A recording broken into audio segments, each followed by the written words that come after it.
Grace is God's unmerited favor for us, His crazy love. And the truth is, many times we struggle understanding it. If you find yourself struggling to understand God's grace, don't beat yourself up. Even the disciples struggled with understanding grace. Jesus, is that you? You're alive. I can't believe you're alive. Okay, I was in the boat and I wasn't catching any fish, okay? But I heard this voice and the voice said, cast your net to the other side. And so I'm thinking, I'm a fisherman, I know what I'm doing, but I'm not catching any fish, you know? And so I throw that net over there and then a gaggle of fish pop into that net and I'm going, this is a total miracle. Who could have done that? I need to know who told me to throw the net to the other side. And boom, I look up and I mean, there is you. You're looking at me on the seashore going, it is I, the Lord, and you're alive. I can't believe you're alive. This is awesome. Andrew, get out of the boat. Come on. Peter. Yeah. Do you love me? Yes, I love you. I love you. You're alive. This is so great. Good, then feed my sheep. Andrew, get out of the boat. Come on, man. It's him. Peter. Yeah. Do you love me? I love you, yes. And I'm so sorry about that rooster clucking. I had no idea what that meant, but I do now. I'm better for it, all right? Okay? Then feed my sheep. Andrew, I'm smiling, but I'm serious. Come on, get out of the boat. It's him. Peter. Yeah. Do you love me? Jesus,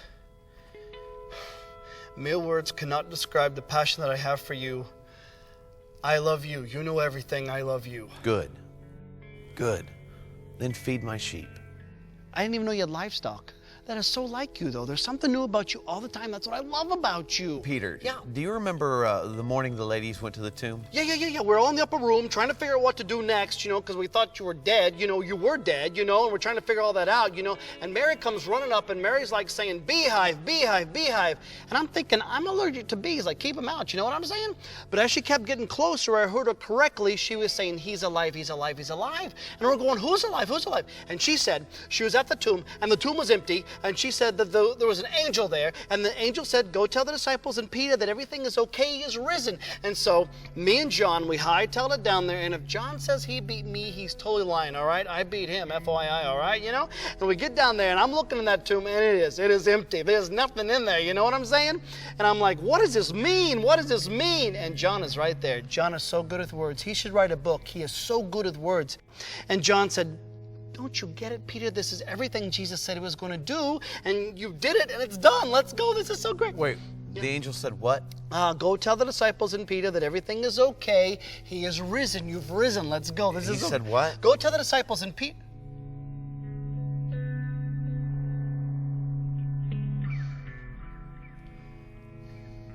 Go tell the disciples and Peter. You said my name. Why did you say my name?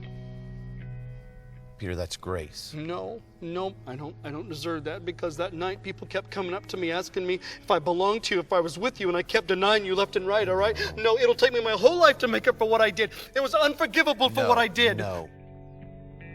What I did on the cross was meant to take what is unforgivable and make it forgivable.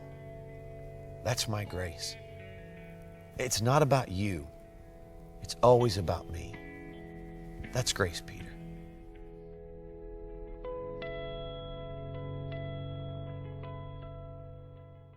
We're in our series on Survivor, and this week we're going to look at Peter. It's part 1 of 2. There's another example of Peter I want to look at, and we'll do that after Mother's Day. Of course, we'll talk about moms next week, but how many of us, if we're honest, we identify with Peter? I love Peter in the Bible because that's me. How many of you, you just have all of this extra zeal at times, right?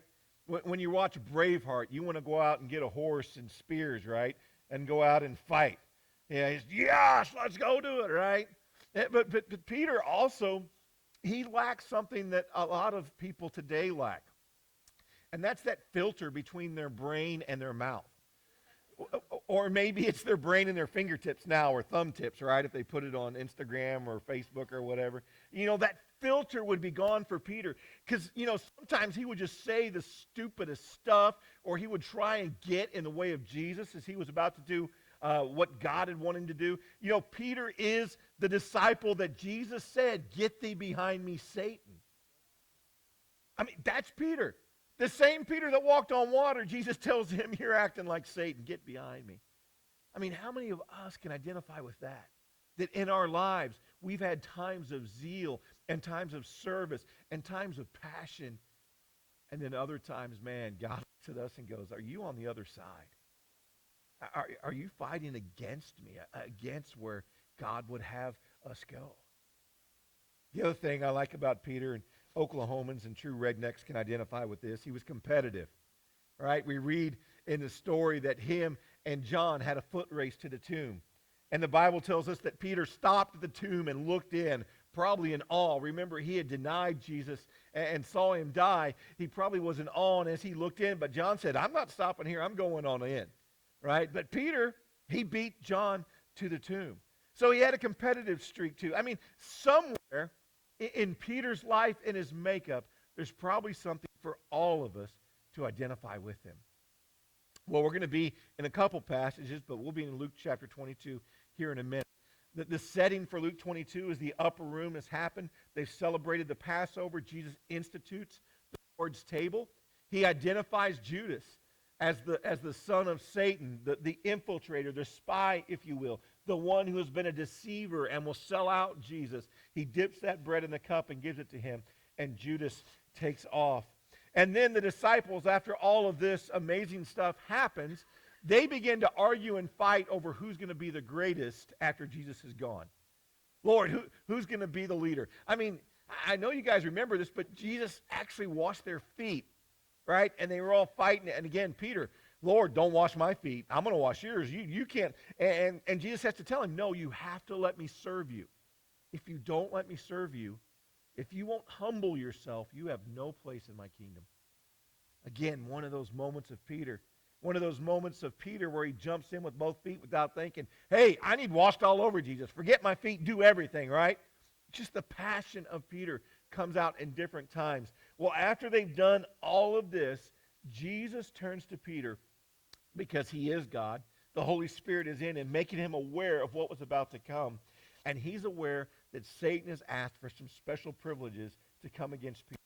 Notice in Luke 22, verse 31, it says, Simon, Simon, behold, Satan demanded to have you that he might sift you like wheat. First of all, Satan has no demands over God. He can sit there and throw his little fit and say it's not fair, all he wants. He does not have the right to tell God what to do. God allows these things to happen for whatever purposes we don't know. God knows. But Satan demanded, verse 32, but I have prayed for you that your faith may not fail. And when you have turned again, strengthen your brothers. In other words, Jesus is telling Peter, you're going to fail. And when you fail, that's not the end of your life. That's not the end of ministry for you. When you failed, I want you to go back and encourage your brothers. Now, Peter, being the one, again, that wants to jump in with both feet, he was listening to Jesus, but he didn't hear Jesus, right? It's just like me when I'm watching TV and my wife tries to tell me something, right? The house better not catch on fire when I'm watching a football or baseball game, right? Because I'm burning right where it is. Honey, did you leave the oven on? Smells a little toasty in here, right? You hear the noise, but you're not paying attention. And I don't think Peter was paying full attention. Verse 33, Peter said to him, Lord, I am ready to go with you both to prison and to death. So he identifies, hey, I'll go with you to the bad stuff, or I'll even go with you to the worst stuff. But Jesus said, I tell you, Peter, the rooster will not crow this day until you've denied me 3 times that you know me. See, we know the story that Peter then follows Jesus at a distance. They go to the Mount of Olives and they pray and they come to take Jesus. Judas does his thing. Peter takes the sword that Jesus told them to go buy.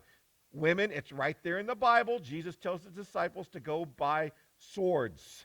It's more than one. Okay? We don't have swords today. That wouldn't work very good against bullets. We need poo-poos, right? Guns.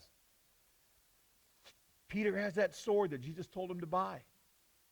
And he takes it out and he lops off the ear. I fully think at that moment, Peter thought that Jesus was going to retaliate against this mob and bring in the kingdom that was promised to David and has been promised them for years. Peter thought, you know what? Jesus isn't going to pull out his sword, or is he going to take the first cut? I'm going to take the first cut, and as soon as I start cutting, everyone's going to join in. And no one joined in. In fact, quite the opposite. Jesus grabs that ear and puts it back on that guard's head and heals him. And he tells Peter, this is not the time. Again, Peter, with this timing, it's off. He acts in the moment. He acts with this passion a lot of times. And then Jesus is taken away, and Peter follows at a distance. We find out that as they are taking him before the high priest, Peter is in the courtyard. And as they talk about him, people say, hey, aren't you one of them? And sure enough, 3 times, Peter denies Jesus. In fact, the third time, he takes some swear words or whatever harsh language would be of that day, adds that into his comment as if to say, there is no way that I know that man. And our Bible tells us that at that moment, the rooster crows, and Jesus turns and looks at Peter. And I'm sure all of the weight, all of the guilt, all of the regret fell on him, and Peter could do nothing else except run out of the courtyard. That's Peter's last living moment, he thinks, with the man that had loved him and cared for him so much, with Jesus. He thinks that's it. The despair, the agony that would be weighing on him would be immense. But then Jesus is resurrected. Much like the skit, the man is there at the tomb, and he tells the ladies in Mark 16, verse 6, the man at the tomb sitting on the rock, he said to them, do not be alarmed. You seek Jesus who was crucified. He is risen. He is not here. See the place where they laid him? But go tell his disciples and Peter. There's that verse, that personal, specific invitation. Hey, you go tell the guys that were hanging around with him, but specifically, you make sure and you go tell Peter that Jesus is alive and that he is going before you to Galilee. There you will see him just as he told you. It's like Jesus is calling out to Peter and saying, I know you denied me 3 times. I know that you promised me that you would never leave me. You would never deny me. You would go with me to prison and the cross. I know you denied me, but I still want you. The personal invite for Peter to come and see that Jesus is alive, that his final words, his final act in his relationships with Jesus Christ will not be that agonizing denial of Jesus. We go on, and Jesus later on shows up after all of that stuff kind of lays down. The disciples didn't know what to do, so they went back to fishing. That's what they were. So they were out fishing one day, and they were not catching anything. Dawn's coming on, and they see a man on the shore, and he yells out to him, hey, doing any good fishing? No, we haven't caught a thing all night. Jesus says, cast your net on the other side. Now, Jesus had done this before, right? They weren't catching any fish. He told them, go deep. Well, you don't go deep when you're net casting. You're supposed to stay in the shallow. No, you go deep and you'll catch fish. And sure enough, they hauled in a ton of fish. Had to call for extra boats because they were about to drown trying to get those fish back to the shore. Well, when Jesus tells them to throw their nets on the other side and they haul in a load that is weighing down their boat, Peter goes, that's Jesus. And Peter puts on his cloak and he bails out of that boat and he starts swimming to shore. He wants to see Jesus. He wants to talk to Jesus. And Jesus does what Jesus always does. He provided for them. He already had a fire going when they brought the fish in. He put it on the fire and he prepares breakfast for them. And in John 21, verse 15, we have this interaction with Peter and Jesus. It says, when they had finished breakfast, Jesus said to Peter, Simon, son of John, do you love me more than these? Here's Peter's chance to identify himself and pull away from the ranks. Again, who's going to be the greatest, Jesus? Who's going to be your second in command in your coming kingdom? And Jesus asked him, hey, do you love me? Yes, Lord, you know that I love you, he said to him. And Jesus responds, feed my lambs. Now remember this. Being a shepherd was one of the lowest occupations you could have. That's what the kid in the family did, right? Every kid had it for a little bit, and when the youngest kid was old enough, guess what? He got to be the shepherd. He got to take care of the sheep. It wasn't a grand duty. It was one of service. sleepless nights because guess when the predators would come? At night. So truly, being a shepherd, taking care of lambs, man, Peter's like, I don't know if I want to do that. Jesus wants to make sure that he understands. He said to him, yes, Lord, you know that I love you. He said, tend to my sheep, for the second time. Then the third time. He said to him a third time, verse 17, Simon, son of John, do you love me? Peter was grieved because he said to him the third time, do you love me? And he said to him, Lord, you know everything. You know that I love you. Jesus said to him, feed my sheep. You know, Peter had just come from a time, I'm sure, of great, deep despair, carrying a burden that he imposed on himself, but a heavy burden nonetheless. And Jesus does what is best, what is the best prescription for any of us that have gone through a dark time. Maybe we've lost someone. Maybe we've lost our own dignity. We made some bad decisions, some bad choices, and we're still suffering the repercussions of that. Jesus gives Peter a job to do. He gives him a job to do.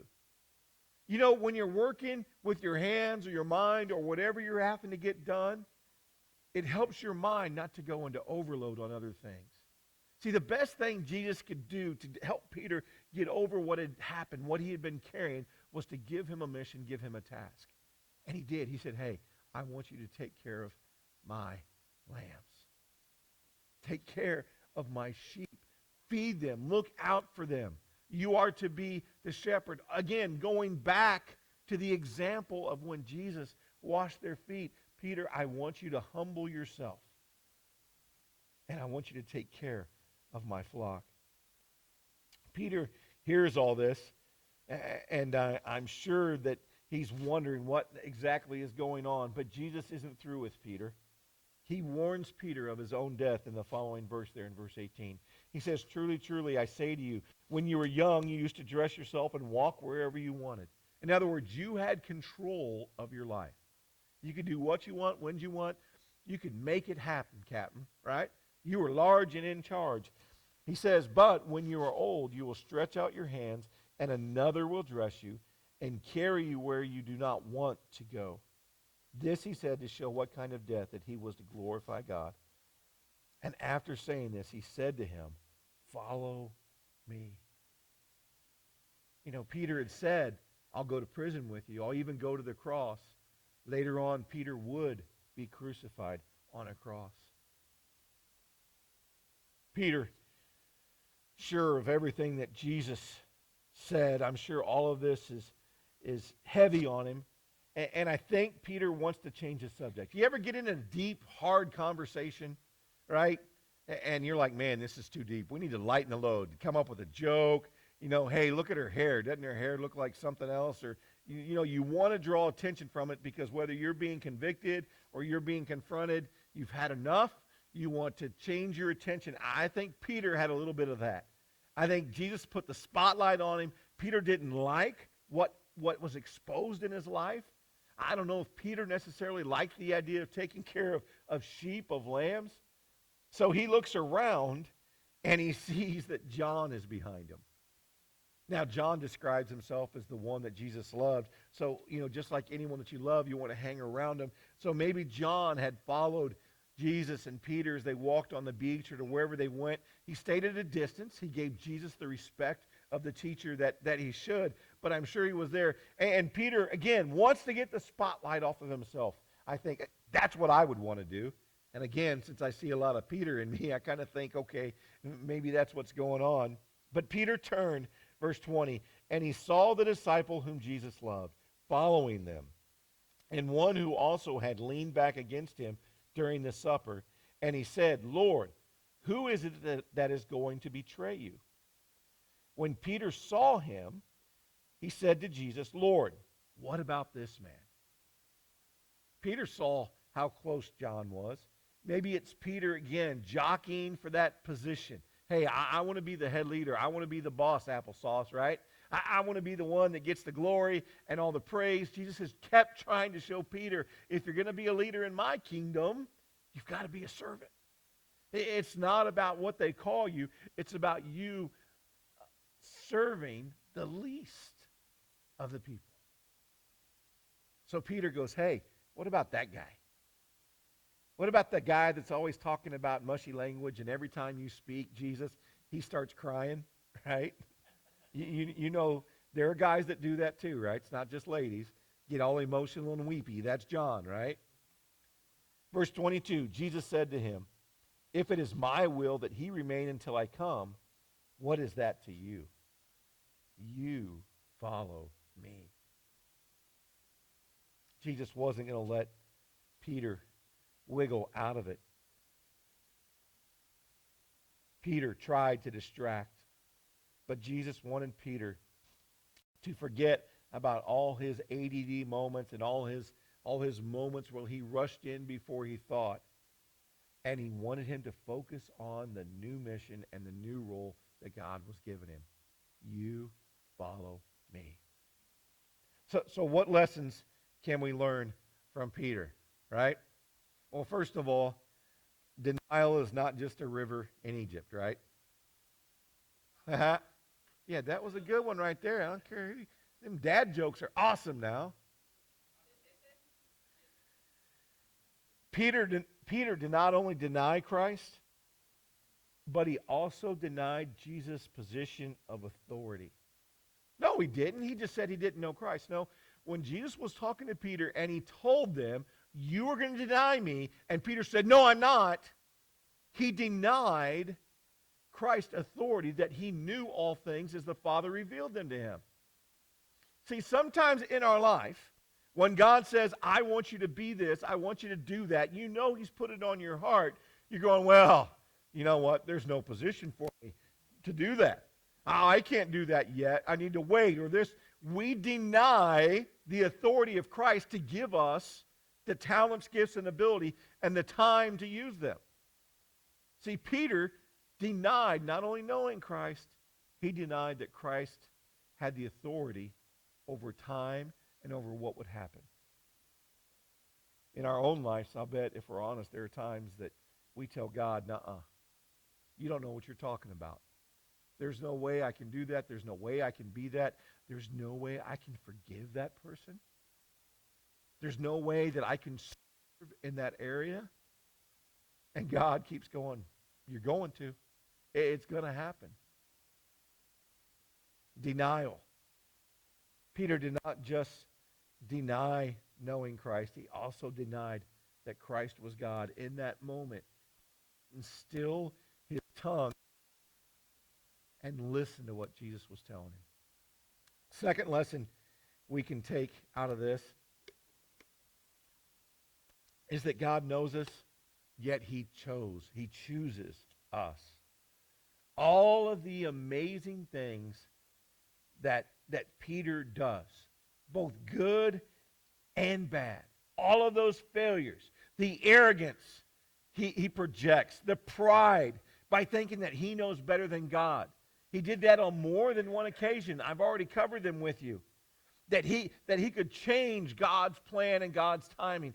All of that stuff that Peter exuded and who he was, God says, I still choose you, Peter, to be one of the leaders of my church. I still choose you. I trust you with the most precious thing I got, which is my sheep. Peter, I want you to be a shepherd. I want you to be a leader who sacrifices.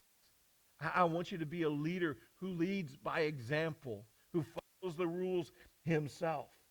God still wants us, no matter how big our failure. He still wants us. The third lesson we can learn from Peter, and this is one that I think a lot of us, because of our current society, we need to keep this in the front of our mind. You are to care for your brother, but you are not the boss. This one, this one always hits home for me. And I try to do a good job in leading Keys Baptist Church. One of the things as a pastor that happens when you're called to a church, everyone wants the pastor, right? They want a young pastor who's full of energy, but he's got to have a doctorate and he's got to have 30 years experience, right? And we're going to pay him like he works at McDonald's. That's the qualifications to be a pastor. You got to have all of those things, right? But as pastors, often as we go to churches, everyone's energetic, yeah, until the pastor starts wanting to move people the way that God is showing him, and then it's, pastor, you don't know what you're talking about. You don't know what you're doing. We've done it this way for years. We've always been doing this. How many of you saw the story on Tulsa News about the Christian church in Bartlesville that was closing its doors? Did you listen to the whole story? They have $2 million in trust. $2 million in trust. And yet the doors to that church are closing. You know the problem with $2 million in trust? Someone said, I'm going to leave my money to this church, but they can't touch it. They can only live off the interest, or they can only spend it the way I want. You talk about control. I'm warning you right now, don't try that at Keith's church as long as I'm the pastor, because we will not take money with dog ears on it. God has provided for this church in amazing areas. We have a trip to Guatemala. It's going to cost quite a bit of money to send our people to help that orphanage. Did we do any fundraisers? You know why? Because you guys give, and we don't have to. We budget for it. You guys give generously, so we are able to love lavishly. 14 people. We're going to talk about it in our business meeting. The church, it's going to cost us almost $13,000 to $14,000 to send our team over there and provide for the building and for taking care of the orphans. We don't have to worry about it. It's sitting in We Serve, not the general fund. It's sitting in the account that you guys give to whenever you give sacrificially in We Serve for us to reach out to our community and to send missionaries. Guys, that's amazing. We don't have to wonder what God wants us to do. You guys have already been faithful in these actions. It is not my place to tell God how he's going to have you serve. It's not. I see a lot of churches, a lot of people even, you know what? I want a church that has this ministry and this ministry and this ministry. Well, you're going to church for the wrong reason, because you're going for what it can do for you. You should be at a church that goes, how are you going to serve? We talk about that in every one of our membership classes. Hey, you don't just come to Keys Baptist Church. We expect you to get involved and be a part. I see a lot of pastors who look or are jealous of what another church has. And the truth is, God has assembled the team at your local church for the mission that he has for you to do. God has a plan for everyone that is here. There may be ministries at Keys Baptist Church that we're supposed to have that aren't going right now because some of you have been sitting on your, instead of standing on the promises, you're sitting on the premises. It's about time you get up and stand and get to work. Guys, get this. Just like our Bible study, it's not about perfection. It's about progress. God expects you to take the talents, gifts, and abilities he's given you and put them into action. Well, Pastor, you've got qualifications for being a deacon. Yep. You know why we've got qualifications for being a deacon? Because God has it in his word. You've got qualifications for being an elder. Yep. You know why we got qualifications for being an elder? Again, revert back to the previous statement. God has it in his word. Well, you've got qualifications for serving in leadership. Yeah. Because we expect leaders to be a part of the church, to agree with the doctrinal background, and that as they lead whatever area God has allowed them to lead in, that they're leading the way God would have them lead.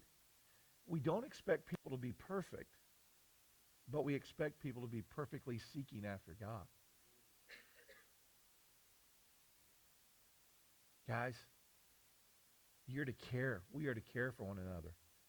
But how God chooses to work in their life and use them, that's up to God. Are there things that we would hope would be better? Yeah, absolutely. But God has not brought those people here yet. And until those people come or until they step up, you know what we're going to do? We're going to keep going ahead with the mission he's given us, with the players he's given us. And we're going to love, we're going to work together, we're going to make mistakes, we're going to try new things, and if they fail, guess what we're going to do? We're either going to retool them, or we're going to throw them away and start again and try something else. Because until we are home, God is not through with us. The biggest thing that we need to learn from the story today of Peter is that Jesus calls for each and every one of us to follow him. Follow him. With everything that we are, with the imperfections, with whatever it is that in your life that you think doesn't qualify you, that you've been cast out, Jesus did not throw Peter out, and I guarantee you he has not thrown you out. Pick it up. Forget about the past. Let's start moving forward together and follow Jesus. Father, this morning, you don't shy away from showing us the harder side of the people that also receive a lot of glory in your word. And the story of Peter, a man who always had good intentions, but man, it just seemed his good intentions would fall flat a lot. And it seems until the Holy Spirit comes and indwells him and he submits to him that his ministry then takes off. But if anyone had a past that should disqualify him, man, swearing and calling the Son of God that you didn't even know him, boy, that would seem like some sin that you couldn't get over. But because you're God, because you give us grace, because you are mercy, because you like to see the glory that you receive when you work through broken vessels, you use Peter. Father, this morning I am sure there are many people here who are like Peter. They are worried that if you knew about my past, if you knew about these sins that I engaged in or these things that I keep dragging along, that you wouldn't want me. And the truth is that, God, you know their past, and you sent your Son to die for them because you want them. Father, as a church, help us not to look down. That old sinful nature wants to promote self. Say, at least I'm better than them. But Father, may they know that this is a place that you can be broken. But this is also a place, and you are God that accepts broken people, but he doesn't leave you broken. It's time to get to work, to get the cracks mended, to rebuild the foundations that have eroded away, and walk and follow after the example of your Son.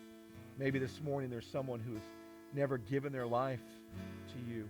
They've never accepted the free gift of salvation, the gift of eternal life that only comes by accepting that we are sinners and that Jesus died sacrificially for us. Father, I pray that they would not leave today without coming and talking to someone and getting that straight. The time of invitation, as always, is up to your Spirit to move. The Christian that needs to step up, I just pray that your Spirit won't leave them alone. Whatever's holding them back, that they come to the altar or sit there in their chair and they get it taken care of so they can walk in victory and newness of life with you. In your name I pray. Amen.